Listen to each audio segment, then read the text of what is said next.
오늘은 교회 말씀의 광복이라는 제목으로 함께 말씀을 나누고자 합니다. 저는 이제 교회 모태 신앙입니다. 그러다 보니까 걷기 시작할 때부터 저 스스로 이제 교회를 다니면서 교회에서 활동을 했습니다. 초등학교 저학년 시절에 교회 가서 아이들과 함께 뛰어놀고 또 교회에서 레크레이션 하는 시간이 그렇게 좋았습니다. 말씀을 듣는 시간보다 모여서 말씀 끝나고 레크레이션 하는 시간이 너무나도 좋았는데요. 그때 그 기억이 너무 좋았는지 요즘도 문득문득 그때 했던 레크레이션들이 생각이 나곤 합니다. 저희 그 초등학교 시절에 레크레이션을 기가 막히게 잘 진행했던 아동부 부장 선생님이 한 명 있었습니다. 그분이 마이크를 잡으면 아이들이 눈이 동그래지고 기대가 돼서 그분에게 집중합니다. 근데 이제 나중에 돌이켜 보니까 그때 했던 레크레이션이 지금 보면 너무나도 우습고 별 재미도 없었는데 그때는 그렇게 그게 재밌어서 우리 선생님을 통해서 레크레이션 하는 그 시간이 막 기대가 되고 너무나도 기뻤습니다. 그때 했던 레크레이션 두 가지가 있는데요. 아마 어려서부터 교회 다니신 분은 이 두 가지를 다 아시리라고 생각합니다. 첫 번째는 믿음의 조상 아브라함이라고 하는 율동곡입니다. 믿음의 조상 아브라함은 7명의 아들이 있었는데요. 그 중에 하나 키가 크고요. 나머지는 작대요. 오른손 올려요. 왼손 올려요. 고개를 저어요. 엉덩이를 흔들어요. 그러면서 이제 부르는 율동곡인데요. 왜 그게 그렇게 재밌었나 모릅니다. 그러면서 이제 아이들이 엉뚱하게 우스꽝스러운 그 표정을 그리고 몸짓을 하는 것을 보면서 다들 깔깔 웃고 그 율동곡을 했던 기억이 있습니다. 나중에 시간이 지나고 난 후에 그 율동곡을 생각하면서 살짝 배신감을 느꼈던 적이 있습니다. 성경을 보니까 아브라함 아들이 7명이 아니라 8명이더라고요.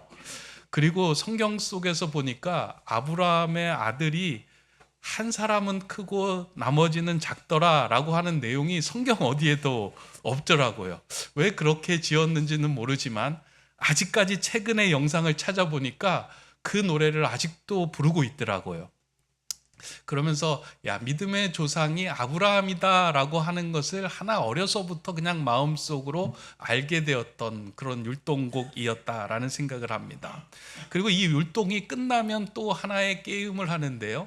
이 게임은 아이들이 집중을 할 수 있도록 만드는 게임이었습니다. 그 게임이 무엇이냐면 가라사대 게임입니다. 그러니까 예수님 가라사대 여러분들 박수를 치세요 하면 박수를 치는 거고, 예수님 가라사대 오른손을 드세요 하면 손을 들어야 됩니다. 팔 아프지 내려 그래가지고 손을 내리면 탈락입니다. 마지막까지 예수님이 가라사대라고 하는 말에 반응해서 행동하고, 예수님 가라사대라고 하는 말이 없으면 행동하지 않아야만 이 게임의 승자가 될 수 있는 것입니다. 그래서 그걸 집중하는 거예요. 예수님이 가라사대 손을 들라고 했나 그냥 내리라고 했나, 그걸 집중하고 계속해서 가라사대라고 하는 말이 나오면 그대로 행동을 합니다. 근데 그때 그게 그렇게 재미있고 즐거웠습니다.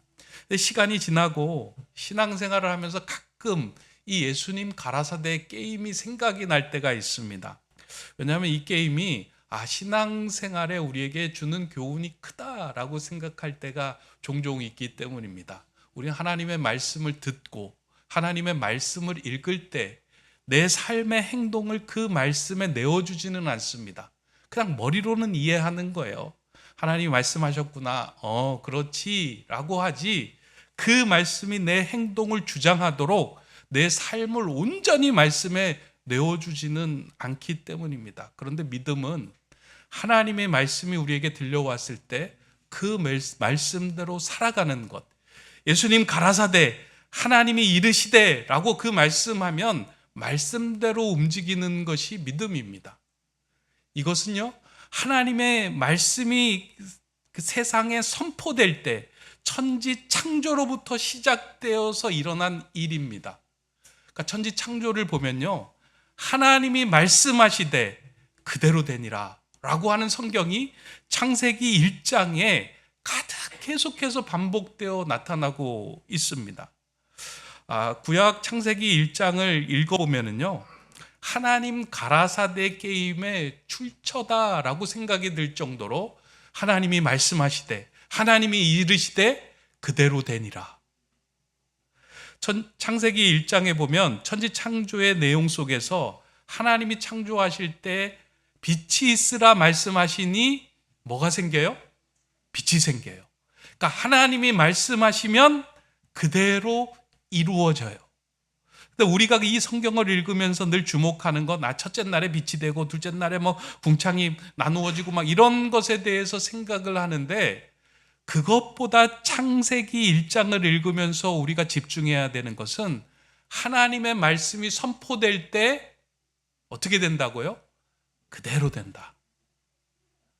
하나님의 말씀이 그 입에서 떨어질 때 그 말씀에 능력이 있어서 그 말씀은 그대로 이 땅을 움직이는 이치가 되고 힘이 되고 능력이 된다라고 하는 것을 그 말씀을 통해서 우리가 읽어가야 합니다.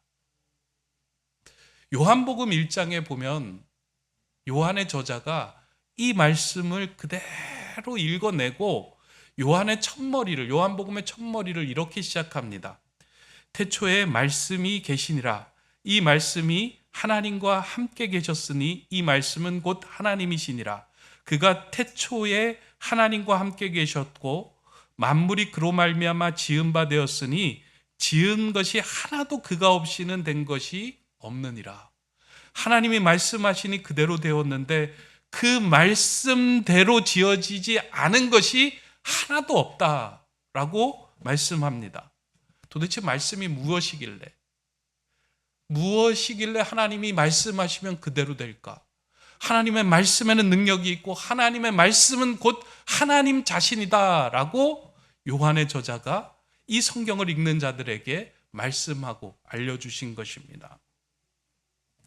창세기 1장을 보면 여러분들도 주목해서 본 적이 있겠지만 똑같은 표현들이 6번이나 반복이 되는데 그 표현이 무엇이냐면 하나님이 말씀하시니 그대로 되니라 라고 하는 이 구절이 6번 계속해서 반복이 돼요. 한번 제가 그래서 몇 구절을 좀 찾아왔습니다. 1장 7절의 말씀인데 하나님이 궁창을 만드사 궁창 아래의 물과 궁창 위의 물로 나뉘게 하시니 그대로 되니라.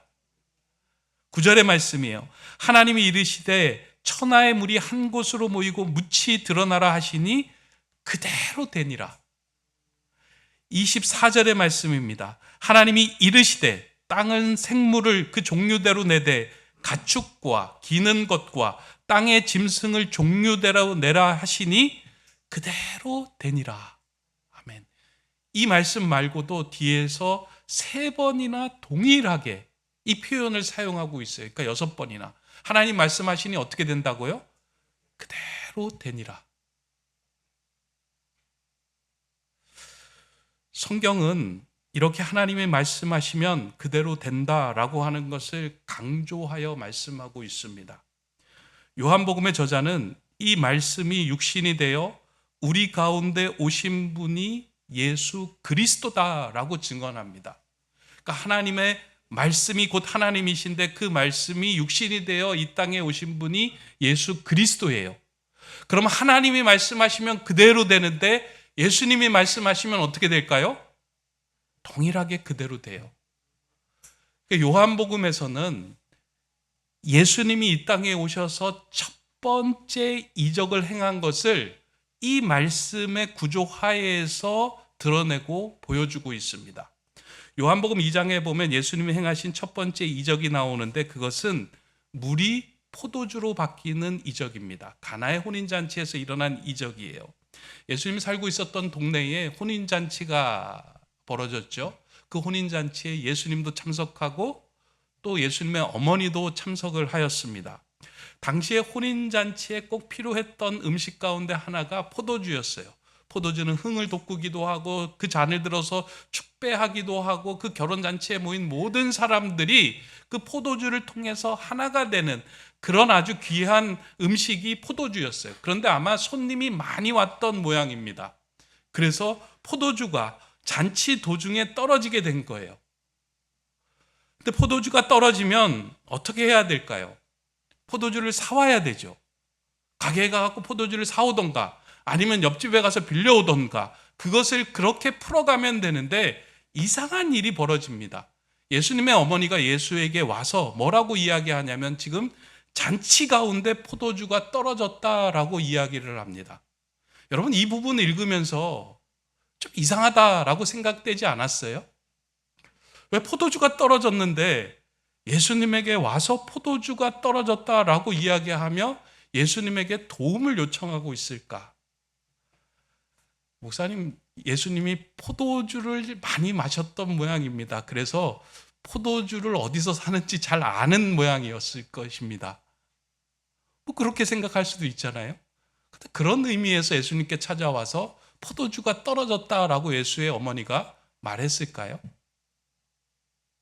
저는 그렇지 않다라고 생각합니다. 예수의 어머니는 모든 문제가 벌어졌을 때 문제의 그 중심에 예수 그리스도가 들어와서 그 예수 그리스도가 말씀하실 때에 새로운 일이 생기고 변화가 생길 것을 예수님의 어머니는 알았던 거예요.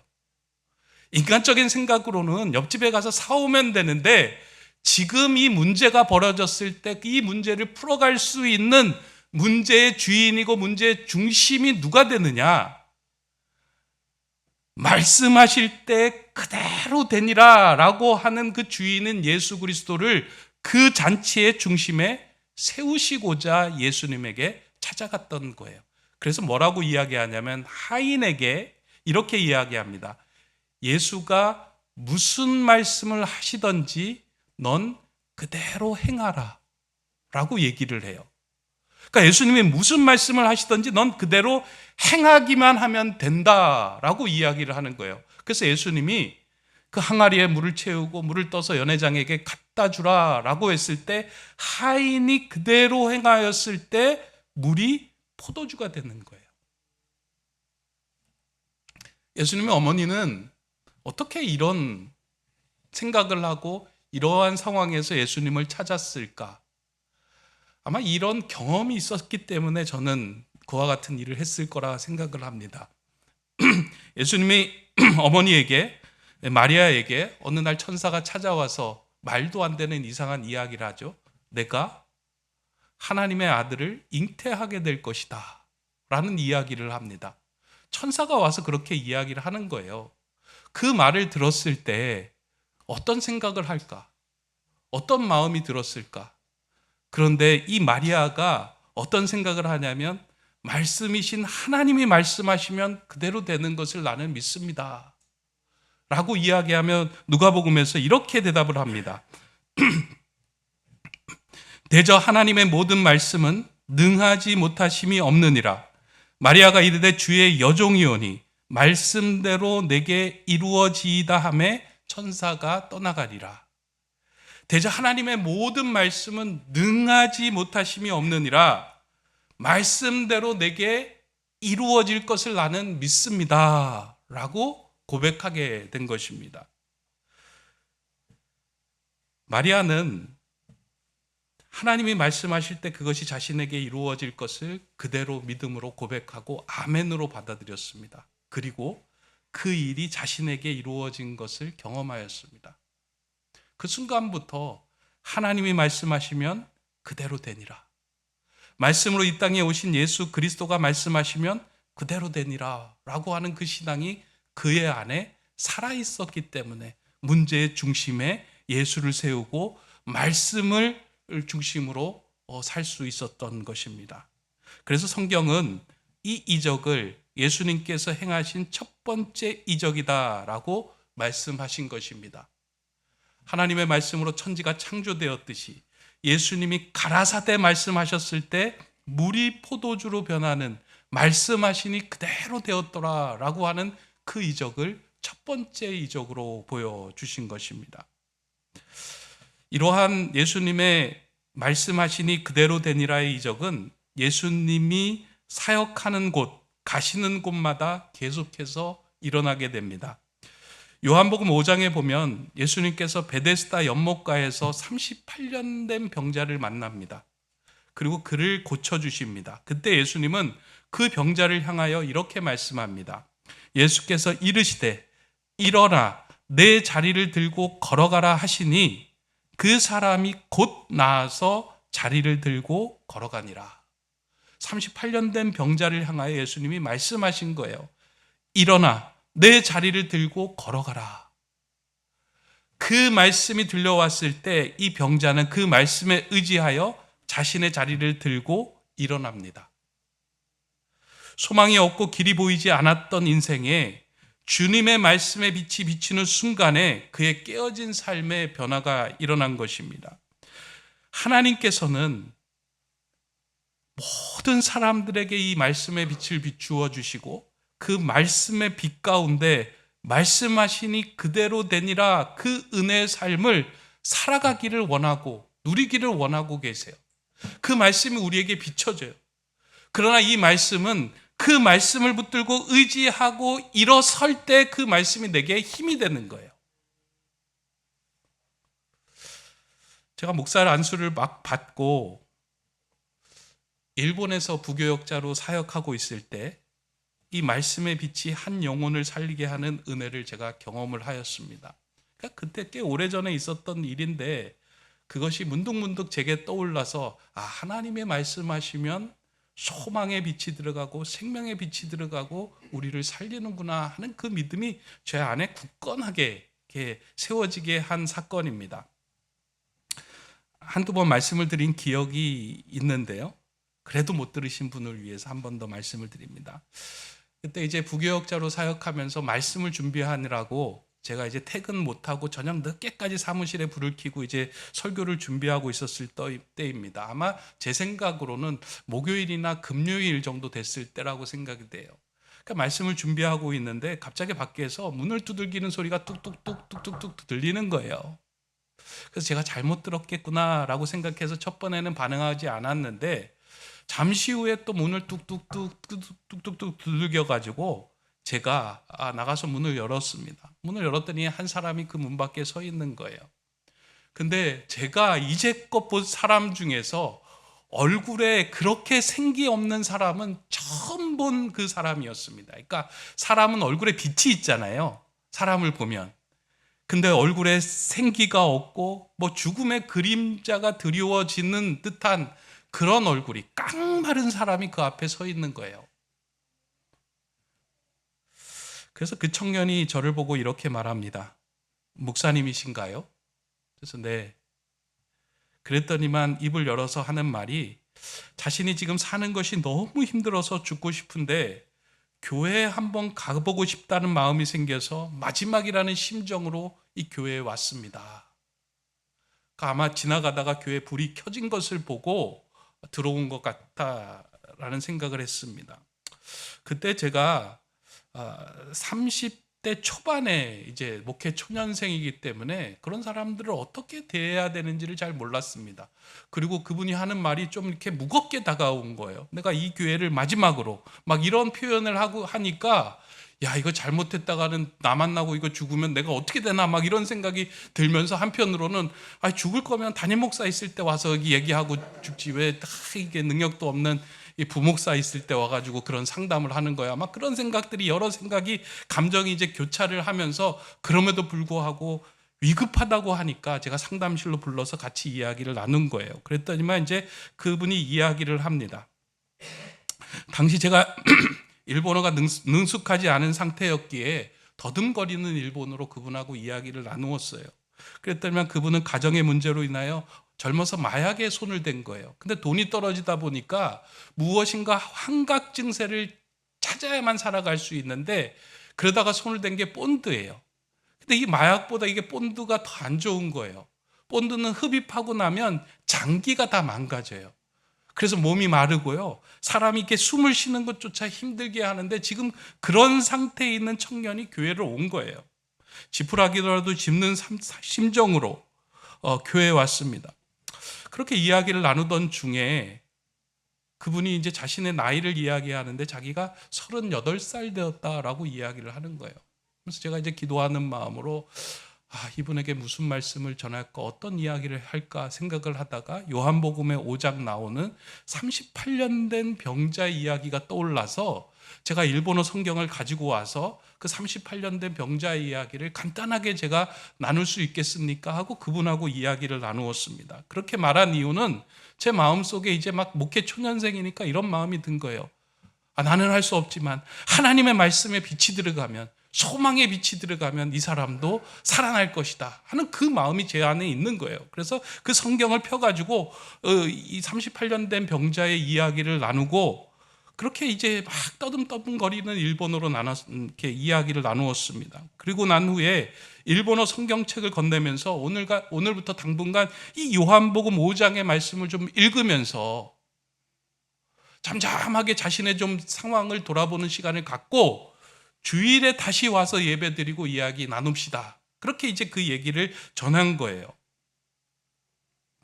그리고 제가 이제 지갑에 가지고 있던 그 일본 그 엔화를 꺼내가지고 다 그에게 주면서 밥을 먹고 하여간 버티고 있다가 주일에 와서 말씀을 읽고 있다가 교회 와서 이야기를 나누자라고 그분을 보내드렸습니다. 보내고 난 후에 마음에 걱정이 된 거예요.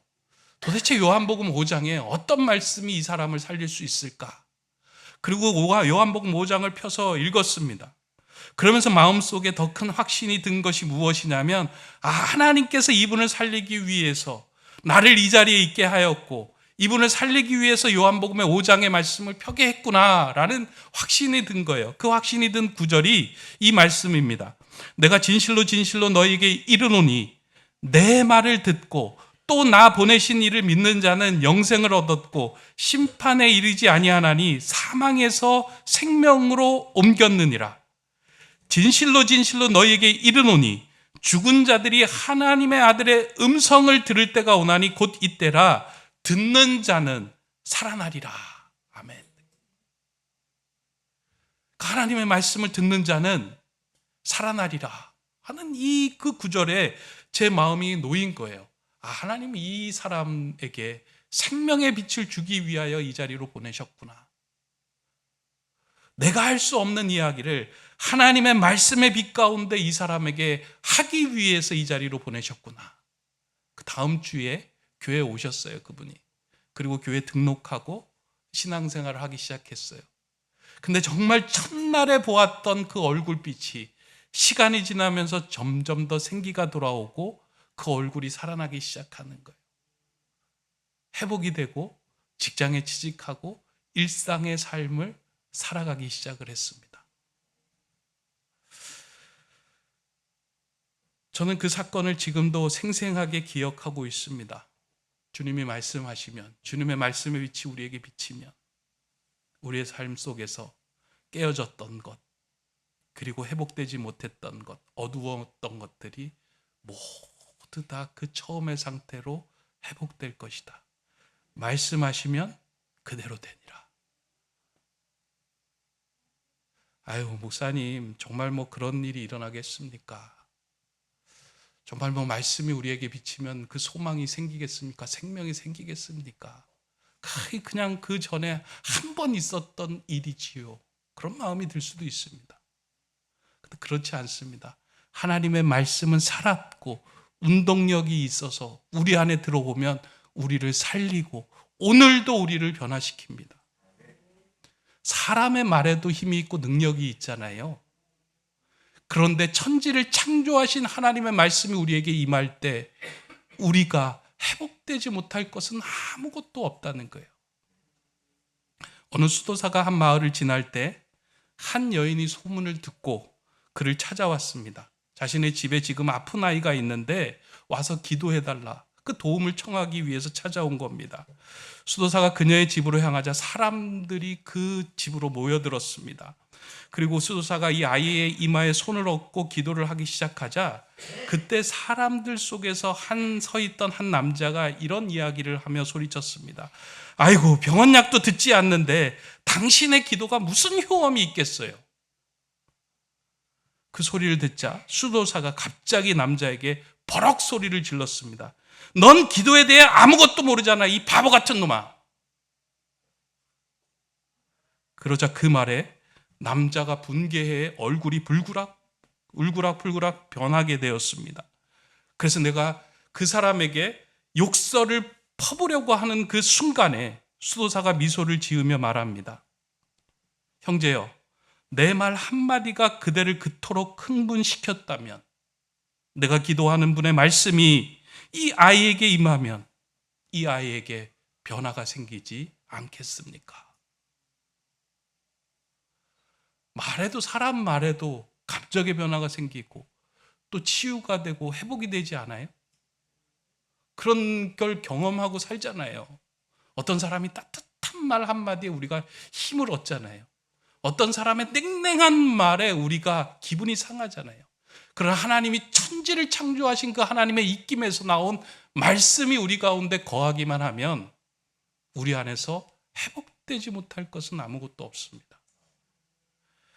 교회는 말씀을 찾을 때의 빛을 회복할 수 있습니다.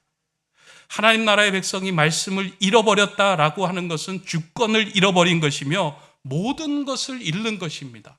나라를 잃을 때 뭘 잃어요? 말을 잃어요. 그러나 그 말을 다시 되찾으면 모든 것을 찾는 것입니다. 오직 우리가 하나님의 말씀을 되찾아 우리의 중심에 두고 귀를 기울일 때 우리는 하나님의 나라를 이 땅에서 이루며 살아가는 하나님의 백성이 됩니다. 교회가 되찾아야 하는 것은 다른 것이 아니에요. 올 한 해 더 열심히 선교합시다. 더 열심히 봉사합시다. 더 열심히 헌금합시다. 이것들을 막 찾는다고 해서 교회가 빛이 나는 것이 아니고요. 교회의 본질, 생명의 빛은 어디로부터 오냐면 하나님이 말씀하시면 그대로 되니라 하는 이 말씀이 우리의 중심에 새겨지고 세워질 때 거기로부터 우리는 빛을 발하는 그런 존재로 살아갈 수 있게 됩니다. 올 한 해 저와 여러분의 삶 가운데 하나님이 말씀하시니 그대로 되니라의 이 말씀의 빛이 다시금 회복되기를 소망합니다. 주의 말씀이 내 발의 등이며 내 길에 빛이 됨을 알고 매일매일 그 말씀을 열어 그 빛 가운데 살아가는 한 해가 되길 바랍니다. 그냥 머리로만 이해하는 것이 아니고요. 말씀을 열어 내게 말씀하실 때 그 말씀을 살아있게 하는 그 삶을 살아낼 때 그 말씀은 저와 여러분을 우둔한 삶이 아니라 지혜로운 삶, 하늘의 별같이 빛나는 삶으로 만들어 가실 것입니다. 말씀을 맺습니다. 시편 119편 130절의 말씀으로 오늘 말씀을 맺으려고 합니다.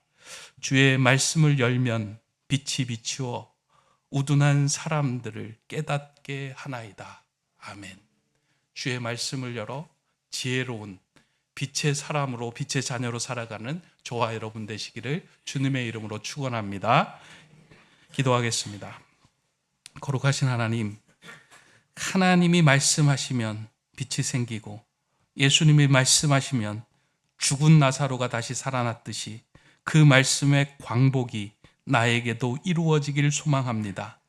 인생의 영혼의 어두운 밤을 지날 때 하나님의 말씀을 열게 하시고 그 말씀 가운데 회복을 경험하게 하시고 그 빛의 증인으로 살아가는 귀한 세움 성도, 세움 가족들이 되게 하여 주시옵소서. 참 빛으로 오신 우리 주 예수 그리스도의 이름으로 기도드립니다. 아멘.